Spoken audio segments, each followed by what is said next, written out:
We in the initiative know that watching our content causes YouTube to shove these channels in your face. And we know that the three dots maneuver doesn't help much, if at all. So from now on, we'll be linking to several third-party add-ons designed for one thing: chud blocking.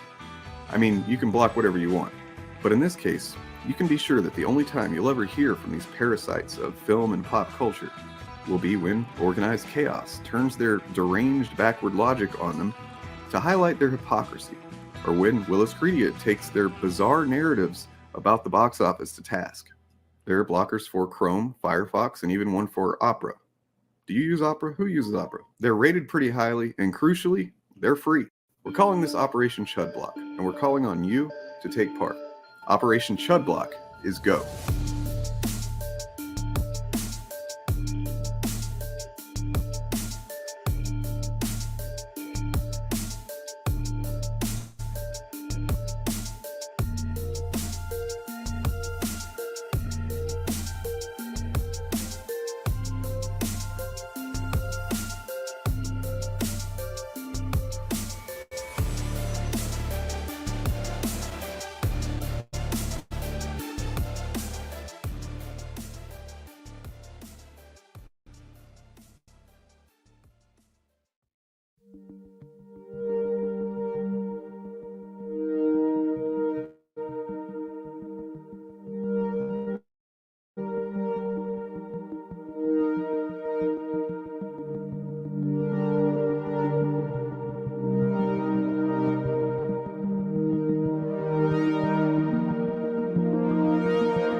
The future. Also, Ryan, you should have been a bubblehead.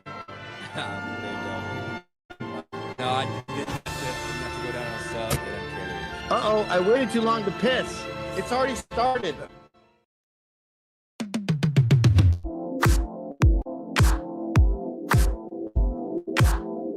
If you spend a year of your time after the first trailer comes out going, this movie is shit, only weirdos are gonna like it, it's gonna be about feminism, it's gonna be about racial diversity, it's gonna be about identity politics, it's gonna be about this, it's gonna be about that, and they do that for a whole year, do you actually believe that the people that watch that or the people that say that are gonna go into a movie and give it a fair shot?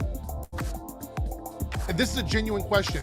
Do you believe people that make that kind of content will go into a movie and go, I'm going to be open-minded about this, and then my opinion coming out of it is going to reflect what I personally feel about it after watching the movie? It is not financially beneficial for them to change their mind. Let me say this again. It is not a good way to make money for them to spend a year shitting on something and then watching it going, oh, I was wrong, it's actually pretty good. Because all that does is drive their viewers away from them. So they'll never change their mind about a movie. They will go into the movie already ready to hate it, come out and say, it's just as I predicted. There's nothing personal against them. I don't know them personally. I'm only talking about the way they run their channels and the kind of content that they do.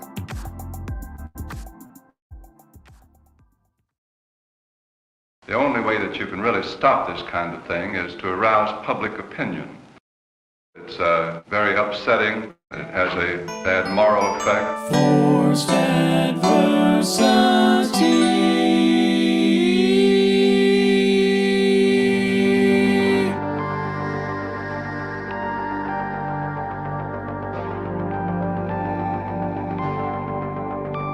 Ask yourself, what's more terrifying, fear or the frightened?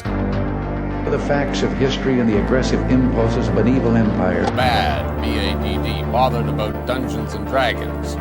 Up yours, woke moralists. Socialism has spread the shadow of human regimentation over most of the nations of the earth. And they're pushing identity politics with this. They 100% are. How do you think homosexuals reveal themselves? And the shadow is encroaching upon our own liberty. I think there ought to be a law against them. Tonight I'm going to show you why.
Wait, he's Batman?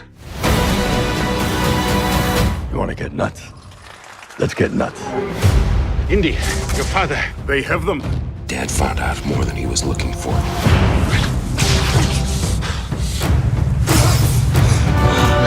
Go where the aliens are.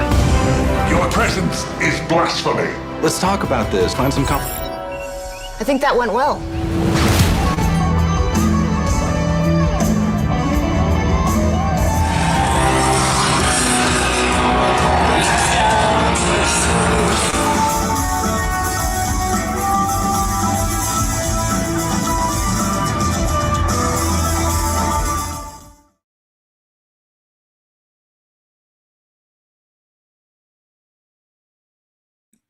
I'm probably supposed to go live, right?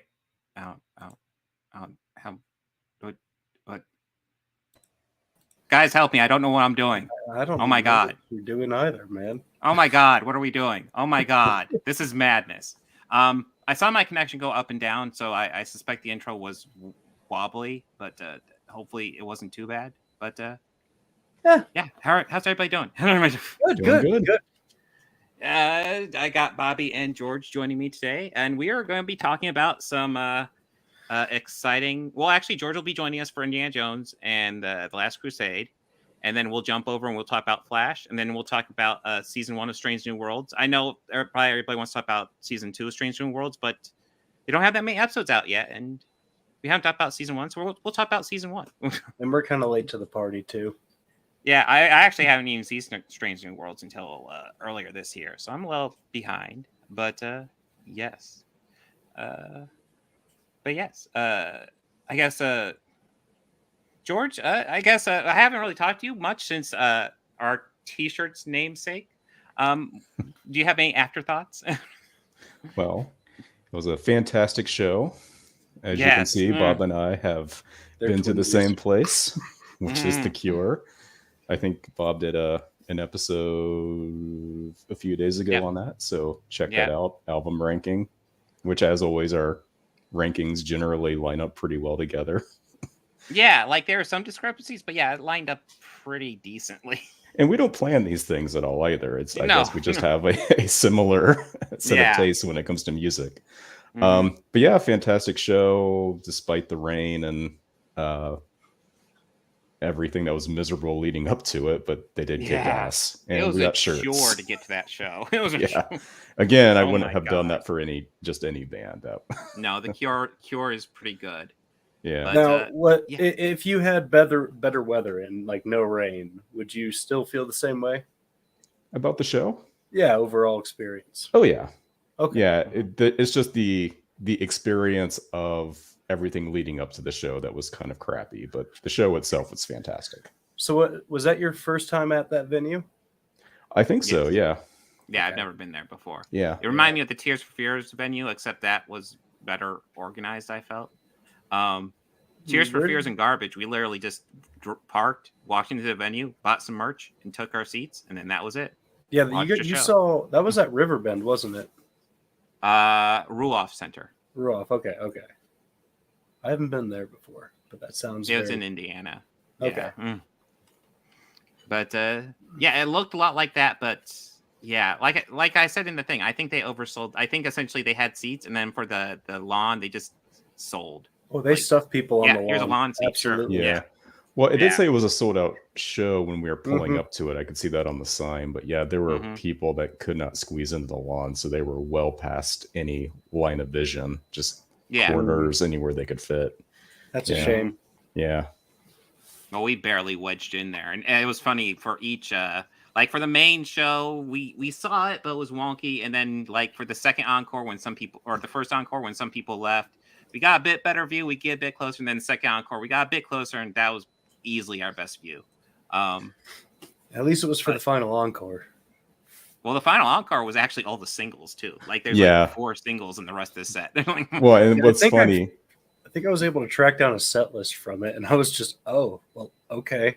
They played about a 3-hour set, and a lot of people, bands generally only do one encore. And I had a coworker that went, and she was like, "Yeah, we left at the first encore. We didn't even know there was a second one." So I was just kind of like, well.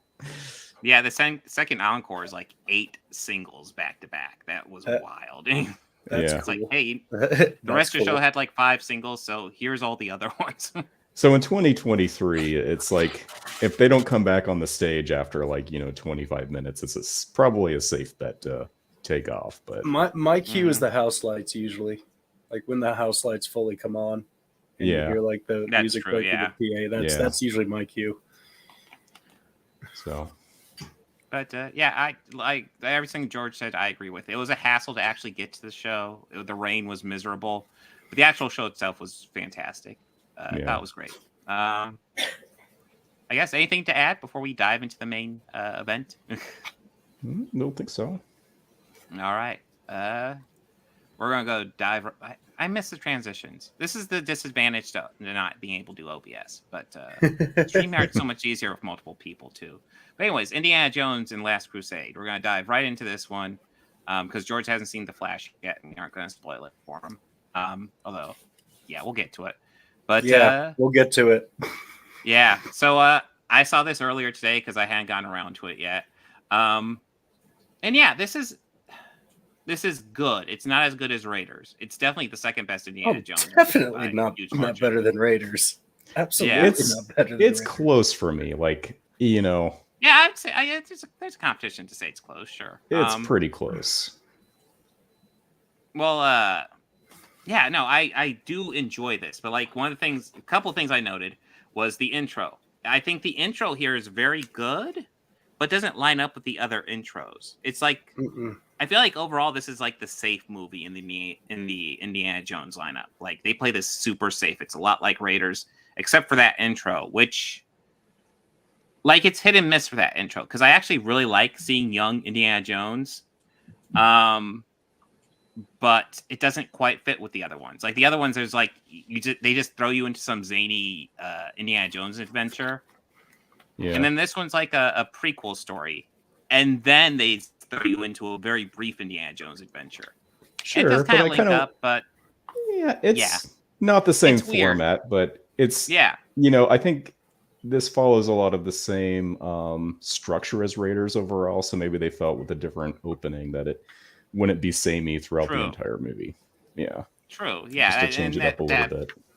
Like it seems weird to criticize it for being samey and then criticize it for doing something different at the same time. But it's weird because like I enjoy seeing the Indiana Jones stuff, but I don't enjoy it as much as I like the intro to Raiders or the intro to Temple of Doom even, which I will add, I think this is a far superior movie to Temple of Doom. Yeah, but I do love the opening to Temple of Doom. I know I missed that. I know. The opening Temple of Doom is actually really fucking good. Really. Yeah.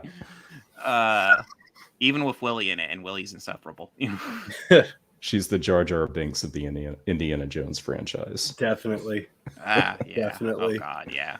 Like the slip on a banana peel, kind of obnoxious throughout the entire thing. Yeah. Just it's a bit much.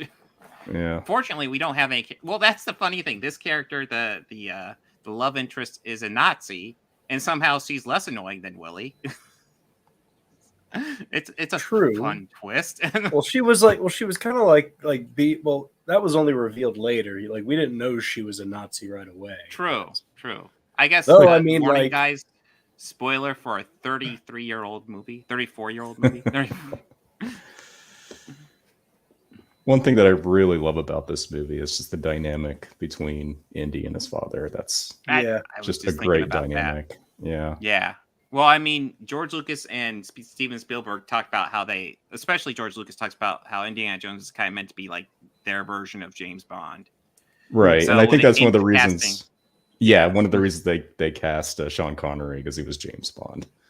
Yeah, exactly. Yeah, they're just like, who would be Indiana Jones's dad? Well, James Bond. Duh.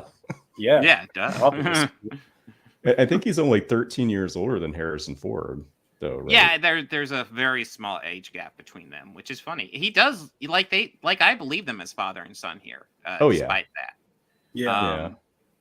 Heck, it was only a couple years. I think this was only a couple years after I want to say Sean Connery returns to James Bond briefly for that one movie, and Never Say Never Again. I think. Yeah, Never Say Never. Sure. I'm not well versed in the Bond movies. It's Never Say Never. Okay. It absolutely is. Yeah, which I think is underrated, but like it's flawed too. they're like it's. The 80s Bond movies are so flawed. Well, I mean, that was the beginning of the Timothy Dalton ones, because he had the 80s into the early 90s, and then Pierce took over in the mid 90s. Mm-hmm. Actually, I'm glad you brought up Dalton, because I want to go ahead and amend that. Like the 80s were rough for James Bond, except for License to Kill, which Timothy was awesome. Dalton. That movie's pretty awesome. I'm not gonna lie. Yeah, that one's pretty okay. Yeah. Indiana Jones and Last Crusade. Like I said, it feels a lot like they're copying the beats from the first one, honestly. Yeah. This one actually had something that I really enjoyed, but I kind of feel like it's missing from Raiders of the Lost Ark, and it's that sworn brethren, sworn to protect the Grail. You think that they would maybe also be sworn to protect the Ark of the Covenant, maybe? Well, maybe, but when we saw what happened with the Ark, maybe they figure the Ark is good on its own. True. That's a very good point. True. Yeah. I just always feel like watching it going, I mean, I get it, cool that those guys are there to help them out in that last act. But it's like I kind of think, that's also technically a holy relic. And it can take care of any issue on its own quite effectively. Right. Well, something that always bugged me about Raiders too is just how you had to pinpoint the location of the Ark and really dig for it, but the exit to the crypt is actually really easily accessible. If you can find your way through the crypt and just the other side of the wall, you're pretty much there. Yeah, you're good. Yeah. You just need location. You're fucking golden. Yeah. Yeah, that's the finding it was the struggle. So, I mean, I really do enjoy this one, and I agree with both of you. I feel this one really plays it safe in the sense of what it could do, as opposed to getting into the more like occult things like in Temple of Doom. Yeah. But this one is just overall great. I really have no complaints about it. They brought back Sala, which was cool. Yeah. Though he's in it for the anti. Huh? Yeah, well, Saul actually has a bigger role here, I think, than in Raiders. Because in Raiders, he's just in the beginning, but here he pops up like midway through, and he's there throughout like the whole thing, I think. Yeah. But what did you guys think of the anti-Nazi propaganda here? Wasn't it disgusting? Yeah. Okay. Maybe beating up Nazis. Nazis got punched a lot. Yeah. I mean, I'm okay. I gotta admit, like, I'm the sound strangely effects on comfortable with here. it. I'm sure. Yeah, the sound effects on the punches were just very on point. Mm-hmm. Do you want me to share my infinite plethora of Star Wars trivia and how it ties into other things? Sure. Okay. Sure, yeah. The guy who plays Hitler is the same actor that played Admiral Ozzel in The Empire Strikes Back, the one that Vader chokes through the conferencing screen. Yeah. And then of course Donovan is he's an Empire, right? He's He Veers. has an Empire. I want to say. Yeah. Literal Veers, maybe. Mm-hmm. He's the guy who leads the attack on Hoth. Yeah. He's also one of I have to say one of the wormy guys in Game of Thrones because there's so many wormy guys in Game of Thrones. He was also in Game of Thrones? Yes. Yeah, wasn't he the representative from the Iron Bank? Huh. No, because no. He was Pycelle. He was Grand Maester. Yes, Pycelle. that sounds right. Yes, the guy who was acting like he's very old and but really no, he's fine. He was playing the long con. There was a deleted scene from the 3rd season where he revealed himself to Tywin because Tywin just called him out on it, and they had cut it from the final run of that season, which is kind of bad because I think it adds more to each character. But that's off topic, for sure. Speaking well, Tywin was a piece of shit, but also after he had his moments. He was right though. He had his moments. He was right, completely right about everything. Yeah, I won't go that far, but he has his moments. He has his moments where it's like, okay, yeah, not wrong. I mean, that is a boss. It is a boss move to just ride a horse in the court like that. But yeah. So sorry, George. Go ahead. Yeah, I was just saying. Another interesting thing. Speaking of deleted scenes, is Raiders was the only movie that actually had the deleted scenes released for it on the Blu-ray set, Really? But there is nothing for Temple of Doom or Last Crusade, or I don't even think Crystal Skull had any either.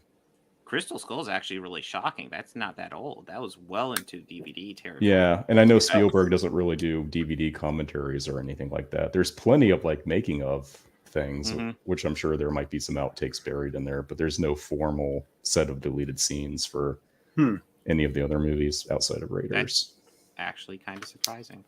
Yeah. Oh, just interesting. One thing I meant to open the show with probably won't be better at the beginning, but we're gonna do it now. So here, let me go ahead and do this. Aha. Okay, so this is going to be live on my channel and the podcast channel. But as soon as we're done being live, you will only be able to access it on the podcast channel. It's free there, so you just gotta go over to the podcast channel, check it out, and make sure to hit subscribe. And my internet connection is getting slower, but yeah. Also, make sure to like and subscribe this. But yeah, I thought I would go ahead and bring that up, which should be at the beginning of every podcast and every live stream. But I always fucking forget. So here we are. But you remembered, so it's okay. You remembered. That is what's important. Yes. Yeah.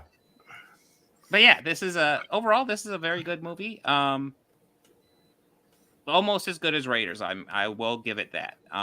It's and I like the whole Holy Grail stuff. I thought and that's the other thing I thought was interesting. So a lot like Raiders. You have all these action scenes, but when we get to the actual conclusion, it's not really an action scene. Here, it's a bit more action oriented than Raiders. Raiders is just the arc killing everybody, but here we have like kind of test for Indy, and kind of that's it. He does the test, he does well, boom. But it was Donovan more like as well, but yeah.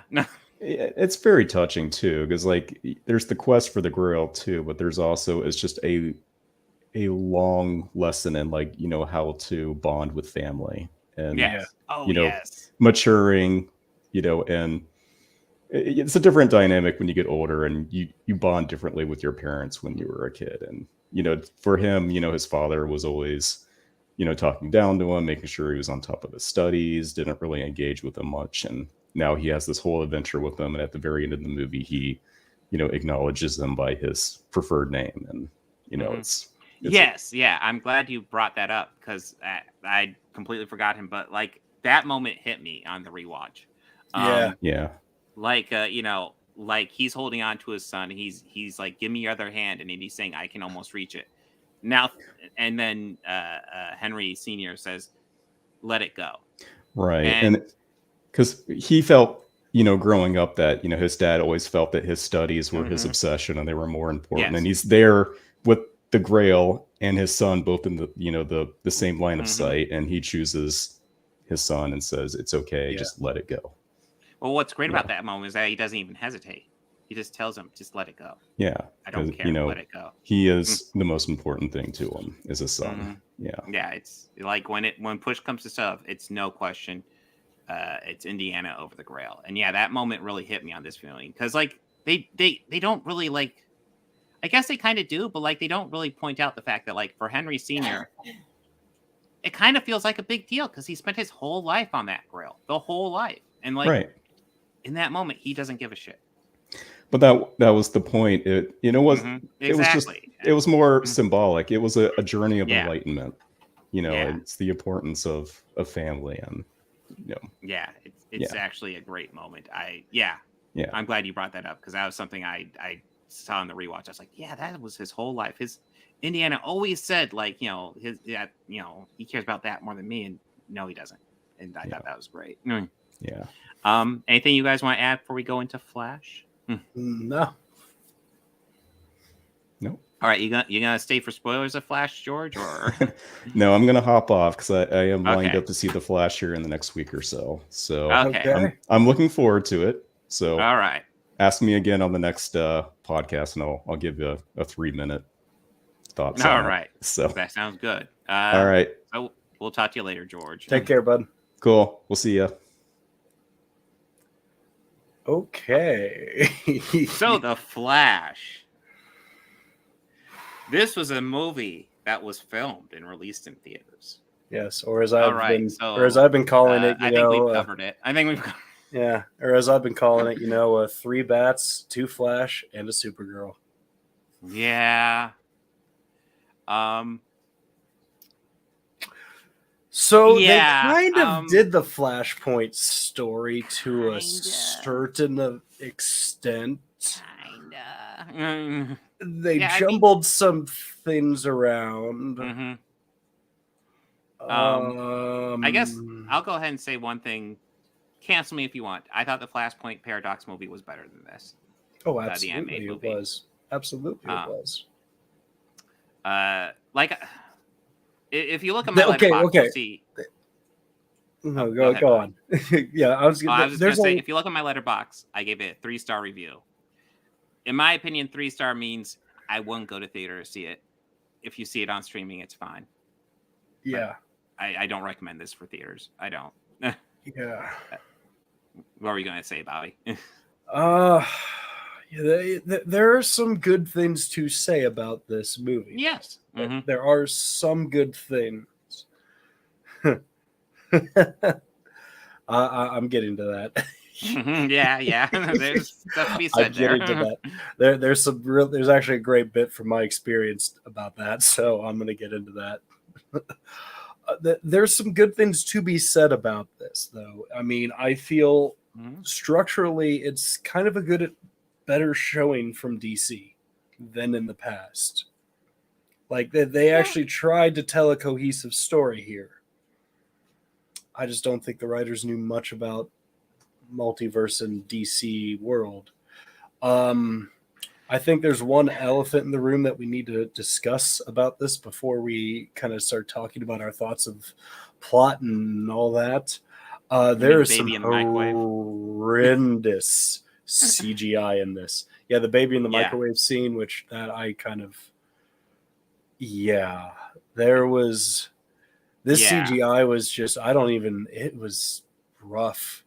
Like, I think the first time that he went into that Coliseum of Time or whatever, and we see some of the graphics, I think I might have audibly went, really? Yeah. Really? Is this supposed to be a joke? No, it's...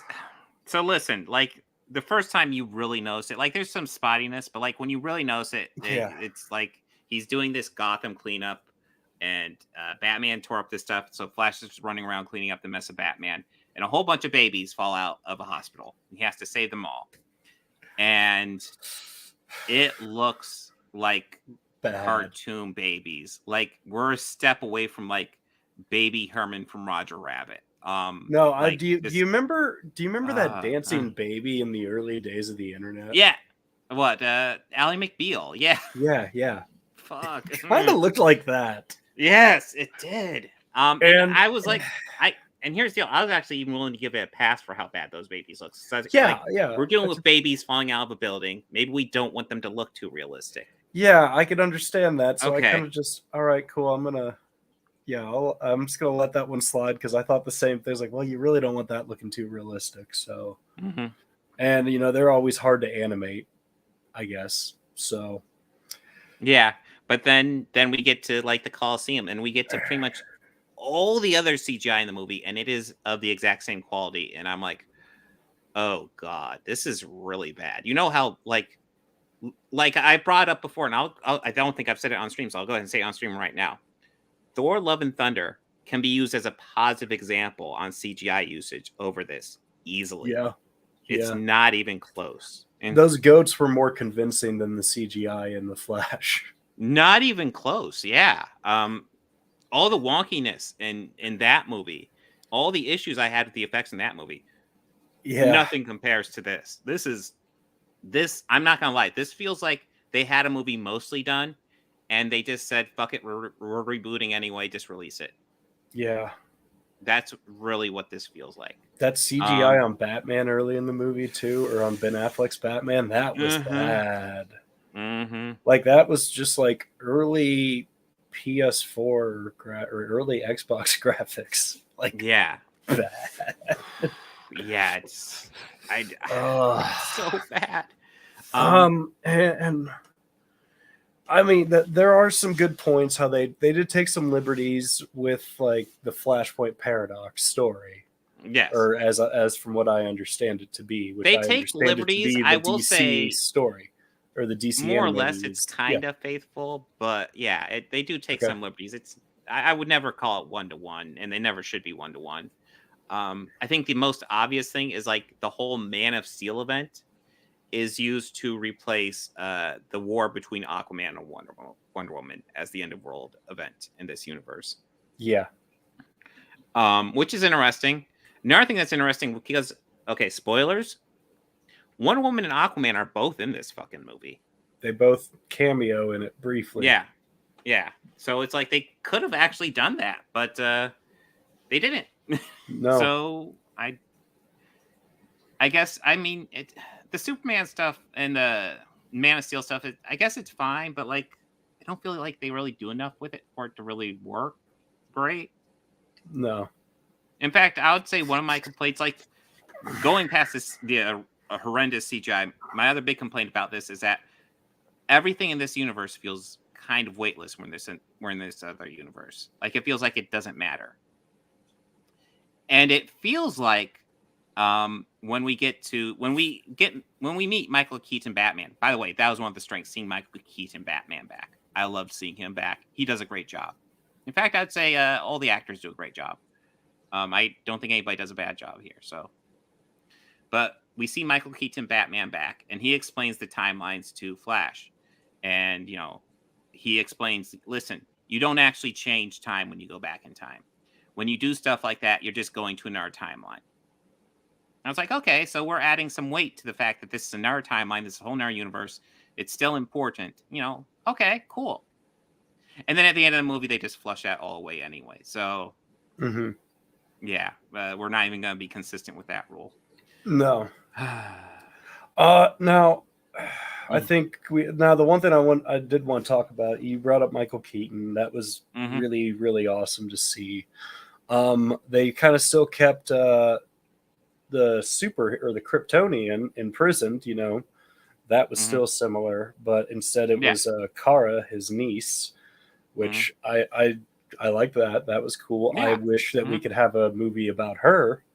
Yeah. But, yeah. Well, that's now there is one particular thing I did want to talk about it. Now, I could tell that this moment was meant to be very sentimental and just, very paying tribute to the past of DC and all of its forms, where they showed the old black and white Superman, the one with George Reeve, if I'm not mistaken.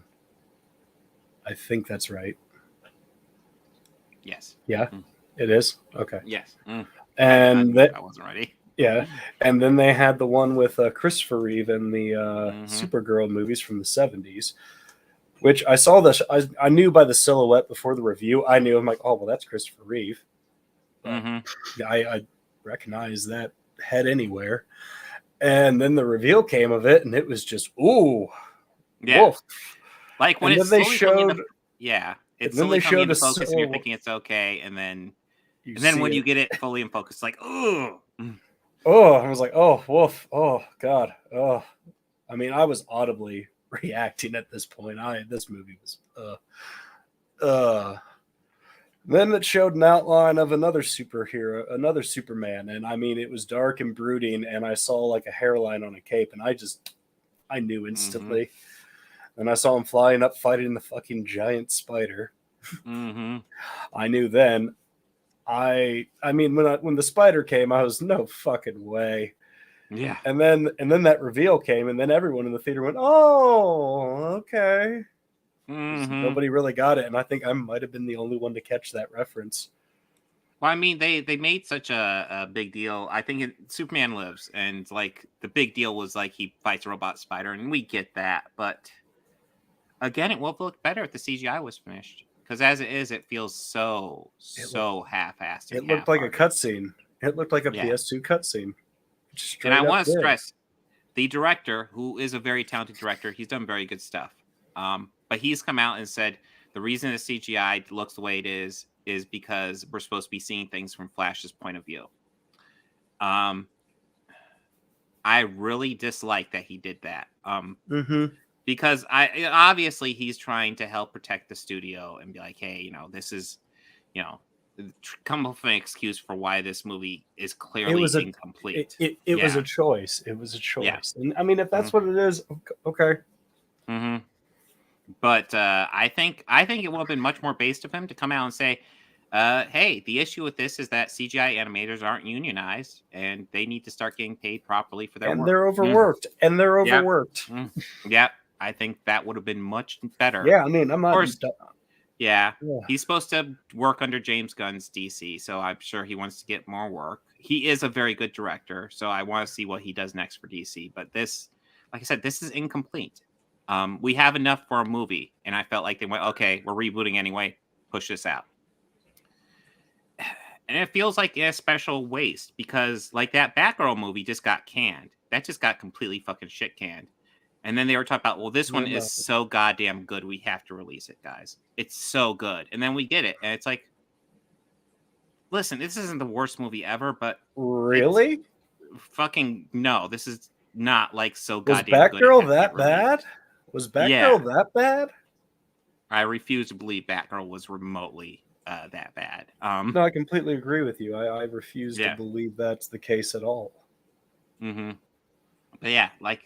This just desperately, like, okay, two things I love about this movie. I love Michael Keaton's Batman. I love that moment, that scene in that store where Barry and his mom get to talk for a little bit. That is such a great scene. In fact, I will actually even go in there. Despite all their problems, I think Ezra Miller does a good job in this. They have actually two roles. Ezra plays like two Flashes in this, and spoilers, obviously the one Flash eventually becomes the villain, which is a very underwhelming final confrontation, by the way. I mean, it's kind of Reverse Flash in a way. Kinda. Like, I feel like it's Reverse Flash, but not really. It's weird. I'm not even sure what they're trying to do with it. Yeah, it kind of was, sort of. Yeah. Like, the character is always wearing yellow throughout the movie, so it feels like he's definitely coded to be Reverse Flash. I thought so that with the trailer. I was like, oh, they're gonna make him Reverse Flash. That's okay. Yeah, I remember you called it, and I was like, oh, I think you're right. That has to be right. He's wearing yellow. So I mean, in a way, yeah. Did you hear that phone ringing, Bob? Yeah. But yeah, overall not a great movie.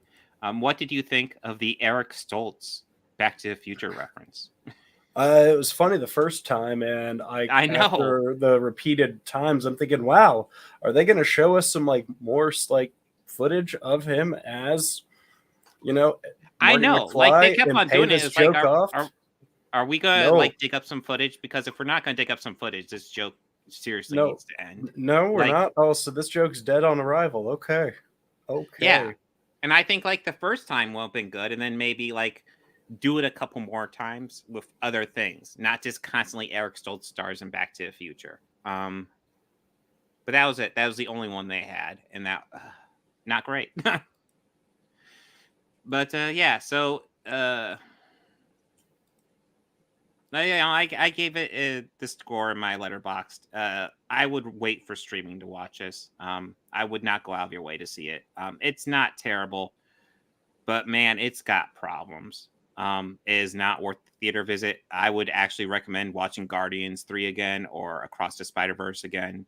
Two vastly superior movies, in my opinion. Did you happen to pick up the kind of one? I think that they were trying to make a meta joke in this, and I cringed at this. And it was after the CGI baby scene and everything, where the Flash had said, "Hey, sometimes after a traumatic experience, it's good to seek counseling through a medical professional." Yeah, Justice League's real bad at that. Trust me, I know. And I'm just thinking, ew. Yeah, it does feel out of place. Yes, Walton Gromit fan. I did praise Ezra Miller. I thought they did a good job in the movie. I'm not going to comment on the personal stuff because it sounds like they are a wreck. But yeah. Yeah. The Flash isn't great, guys. Oh yeah, and do we want to talk about like the obvious throwaway joke at the end of the movie that was obviously changed at the last minute? Oh yeah. You mean their end credits scene that just like was well worth the wait? Oh, we could talk about the end credit scene, but I was also thinking of the joke right before the credits. What's that?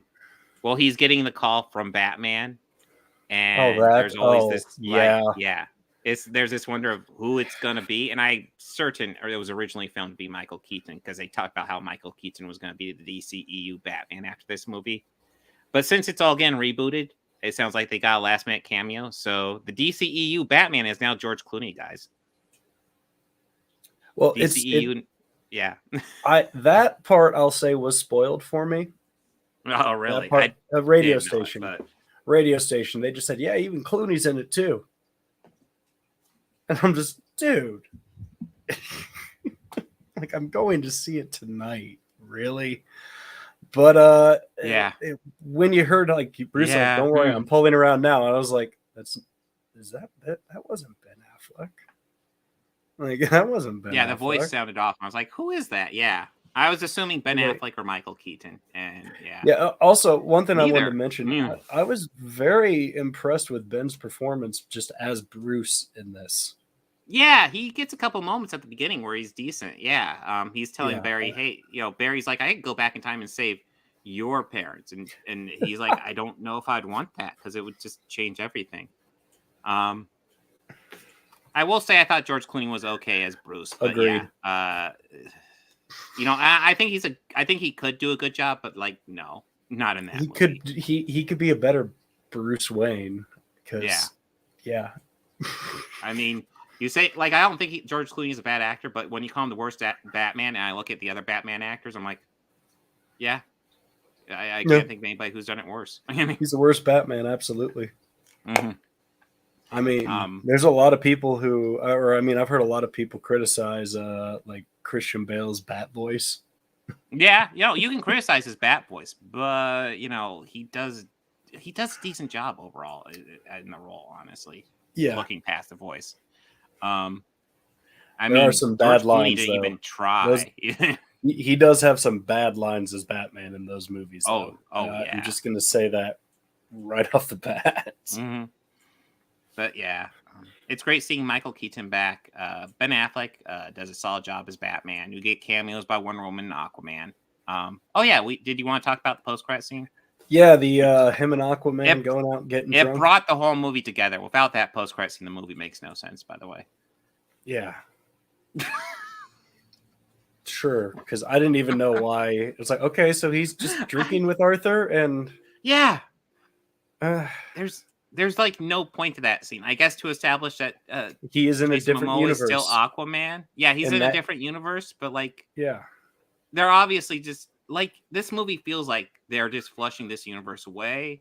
Mhm. Honestly, you know, they're doing throwaway jokes. I mean, they're not going to do a movie with George Clooney returning as Batman. That's not it. Who's Superman It's- in that universe then? Who knows? I said I'd be shocked for getting more Michael Keaton Batman after this. That being said, it was nice to give him another final outing. It was fun. Yeah. He still can look left or right though. Yeah. He had that robotic look to his suit, and I was like, I kind of miss that. It gives him his own little form. It doesn't make sense for a superhero, but like, But I mean, most of the Batman, most of the Batman we saw of the Keaton Batman was CGI though. True. Not good CGI. Yeah, no. There was no CGI that was good here at all. Oh. But yeah, The Flash. Disappointing. Save your money and watch Flashpoint Paradox till this is streaming. Yeah. That'll give you your fix. I'm trying to think, was there anything else I want to bring up? Sasha Kali, I think, played Supergirl. I thought she was pretty good. Yeah, she was good. I'd like to give her more of an opportunity in the role, but probably not. But yeah, I guess we're ready to move on to what's the next one? Strange New Worlds, right? Yeah, Strange New Worlds. Yeah, I got to use the bathroom real quick. Well, fine. Yeah, fine. Well, we're going to chat about this one for a while, so I will be right back. Ask Bob questions, y'all. Oh no. So, Strange New Worlds is fine. So the end credits was a splash or not? The end credits. So the end credit scene in The Flash is literally just Flash and Aquaman. Aquaman is really drunker than Flash, and Flash is carrying him out, and he just collapses. And yeah, it's a splash. He collapses in a puddle, and he sleeps in a puddle on the ground because he's Aquaman and he can survive that. And there's no fucking point to it whatsoever. Like, it wasn't even like, I get doing throwaway jokes for like your end credit or mid credit scene, but it wasn't even funny was the problem. It felt so wasted. It was just like, really? Like, we got Jason Momoa for a cameo, and this is what we're doing with him? I mean, Wonder Woman gets a bit more to do there. In fact, we didn't bring it up. Wonder Woman has like a funny moment where the lasso of truth ends up on Flash and Batman. And they say some actually pretty funny lines. I guess I don't want to spoil that too much, but I did like that moment. Kind of entertaining. But yeah, it was such a wasted moment. I wish The Flash was better. I really did. But like I said, watch Flashpoint Paradox. It's easy to get to. It's a lot better. And we got Bobby back. So hey. So yeah, I just talked a little bit about the post credit because they were talking about that. So yeah, we got Strange New Worlds. So yeah. Okay. All right. Yeah, about how the post credit scene really brought the movie together and explained it all together, and it didn't make sense until then. Yeah. It wasn't completely forgettable or missable. What was great about it was how hilarious it was, and didn't feel like wasted time at all. But 75 YBA, yeah, that's pretty much what the end credit scene was. Them just leaving a bar drunk. Mm-hmm. And Aquaman sleeping in a puddle because it's funny. Yes, it was hilarious and worth waiting through the credits for. There's a mid-credit scene, by the way. That's also it. Yeah, I thought that was weird. Yeah. But anyways, Strange New Worlds. We haven't talked about Star Trek in a little bit. We need to get back to the movies. But you know what? Strange New Worlds just had season 2 premiere, so let's dive into season 1. Yeah, I think we left off at Undiscovered Country. Like we had already watched that, and the next one is Generations. No, have we talked about Undiscovered? We'll have to double check. I think it was Final Frontier. It was Final Frontier, yeah. Yeah. we will have to get back to those movies at some point. But yeah, we can dive back into Strange New Worlds, which I don't know why I said into, because I guess into Star Trek, because we haven't talked about Strange New Worlds yet. But I don't know what I'm talking about. I'm insane. Listen, Bobby's just going to host the show from now on. So, okay. Strange New Worlds, Star Trek. This is, we are following the adventures of Commander Pike. And I believe, is this the same timeline with Kirk's, like Kirk Shatner? Yes. This is supposed to be the Prime universe. So this is TOS, TNG, all that same timeline. Okay. So this would be it's supposed to be 10 years before the events of the Menagerie. So like about 9 to 10 years before the original series, roughly. Okay. But yeah, this is the adventures of Pike and Kirk. Well, I guess Samuel Kirk's in this, so Kirk's brother. Yeah. But yeah, Pike and Spock and Una, number 1, who's in the poster there. Uhura, yeah. Well, that's the thing. They did take the opportunity to bring in some characters that weren't established to be on the Enterprise, but also weren't established to not be on the Enterprise. So that we bring in Cadet Uhura. We got Nurse Chapel. The Doctor, Mbenga. Yeah. Probably slaughtering that name. I didn't realize that, but he's in actually a couple episodes of TOS. He's the guy who was actually the second in charge of the second chief medical officer under McCoy. Okay. I was like, I did not know that. But yeah, he's the chief medical officer here. Who else? I'm trying to think who else. I think that's all I've seen or recognized so far. Yeah, because we have Ortega, who's a new character, and then the security chief, Noonien Sung, or... Yeah, but yeah, I assume she's related to Khan, but she's not an augment. But yeah, those are new characters. But yeah, Strange New Worlds is kind of an awesome show. And what I appreciate, like kind of what I appreciate about is like, it feels like almost like a throwback Star Trek in a lot of ways. Because I feel like one thing you could say about a lot of newer Star Trek is that it's very serialized. And what's interesting is that this is more episodic. But it's episodic, kind of like how Deep Space Nine was episodic, where it's like there is still shit going on throughout each and every episode. So I feel like even in modern times where things get episodic, there's still going to be ongoing storylines. No, there definitely is like you say, just stuff going on in the back. Mm-hmm. But yeah, throughout all the episodes, we're dealing with. One of the big ones is the doctor's daughter, how she has a disease that can't be cured, so he's keeping her stored in the transporter buffer, which sounds kind of dangerous, but, it's your kid. What are you going to do? And that, when Una finds out, it's like, we'll figure out a power supply. We aren't going to ask you to make that sacrifice, dude. Yeah. I will say this. I think his name's Gregory Peck. It's the guy who plays Spock here. I think he isn't as good as Leonard Nimoy, obviously, but I think he's great. Gregory Peck? Yeah, Gregory Peck. I believe he is like Atticus Finch Gregory Peck? Oh no, yeah, that's his grandfather. What Ethan Peck. Ethan Peck plays Spock. And then Gregory Peck is like his grandfather. No, I was trying to think what his name is, his grandfather, and I was naming him as his grandfather. Listen, they brought Gregory Peck back from the dead to play Spock in this series. It's great. I mean, that'd be cool. But let's see. Star Trek Strange New Worlds may be great, but could never please classic Trek fans. Old Trek versus New Trek has gotten stale. I am a little bit sick of that comparison because I'm certain if you dig around, you can find people making New Trek versus Old Trek arguments back when TNG was on.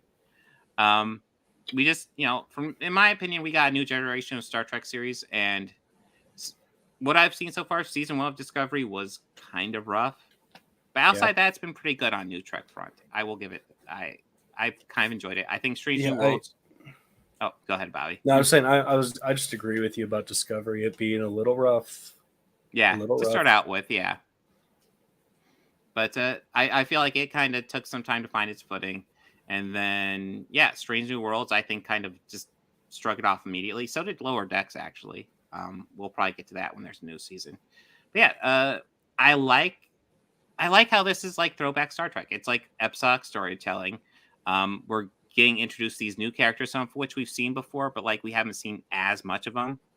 A lot of them promoted to regulars that were just kind of like one-off or a couple episode characters. And I really enjoy that aspect. What do you think of Captain Pike's hair gel?